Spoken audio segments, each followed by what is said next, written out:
Assalamualaikum warahmatullahi wabarakatuh.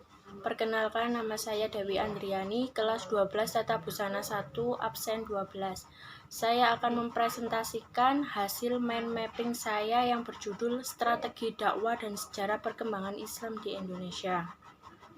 Salah satu arti strategi yang dimuat dalam Kamus Besar Bahasa Indonesia adalah rencana yang cermat mengenai kegiatan untuk mencapai sasaran khusus.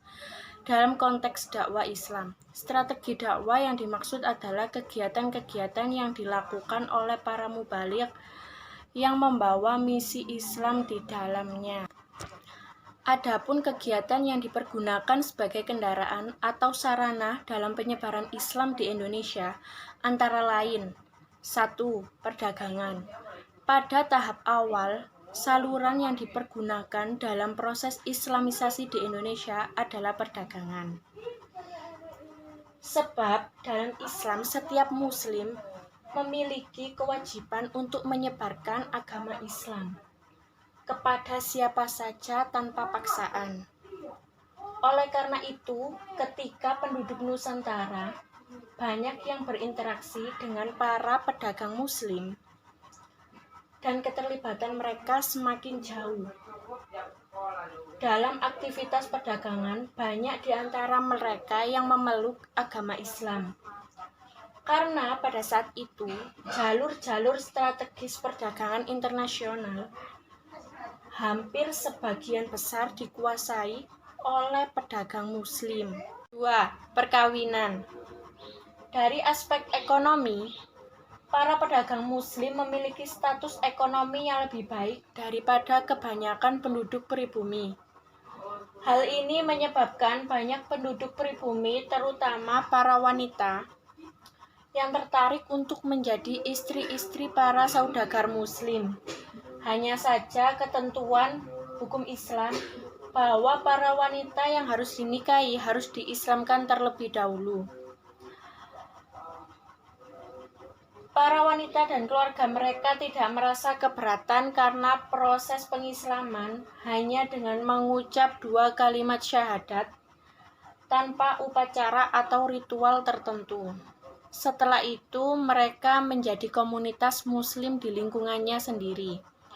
Keislaman mereka menempatkan diri dan keluarganya berada dalam status sosial ekonomi cukup tinggi, sebab mereka menjadi muslim Indonesia yang kaya dan berstatus sosial terhormat. Kemudian setelah mereka memiliki keturunan, lingkungan mereka semakin luas. Akhirnya timbul kampung-kampung dan pusat-pusat kekuasaan Islam. 3. Pendidikan. Proses Islamisasi di Indonesia juga dilakukan melalui media pendidikan. Para ulama banyak yang mendirikan lembaga pendidikan Islam berupa pesantren. Pada lembaga inilah para ulama memberikan pengajaran ilmu keislaman melalui berbagai pendekatan, sampai kemudian para santri mampu menyerap pengetahuan keagamaan dengan baik. Setelah mereka dianggap mampu, mereka kembali ke kampung halaman untuk mengembangkan agama Islam dan membuka lembaga yang sama. Dengan demikian, semakin hari, lembaga pendidikan pesantren mengalami perkembangan, baik dari segi jumlah maupun mutunya. Dengan cara-cara seperti itu, maka agama Islam terus tersebar ke seluruh penjuru Nusantara hingga akhirnya banyak penduduk Indonesia yang menjadi muslim. 4. Tasawuf. Jalur lain yang juga tidak kalah pentingnya dalam proses Islamisasi di Indonesia adalah tasawuf. Salah satu sifat khas dari ajaran ini adalah akomodasi terhadap budaya lokal, sehingga menyebabkan banyak masyarakat Indonesia yang tertarik menerima ajaran tersebut. Pada umumnya, para pengajar tasawuf atau para sufi adalah guru-guru pengembara. Dengan sukarela, mereka menghayati kemiskinan, juga seringkali berhubungan dengan perdagangan. Mereka mengajarkan teosofi yang telah bercampur dengan ajaran yang sudah dikenal luas masyarakat Indonesia. Mereka mahir dalam hal magis dan memiliki kekuatan menyembuhkan. Di antara mereka ada juga yang menikahi anak-anak perempuan pada bangsawan setempat.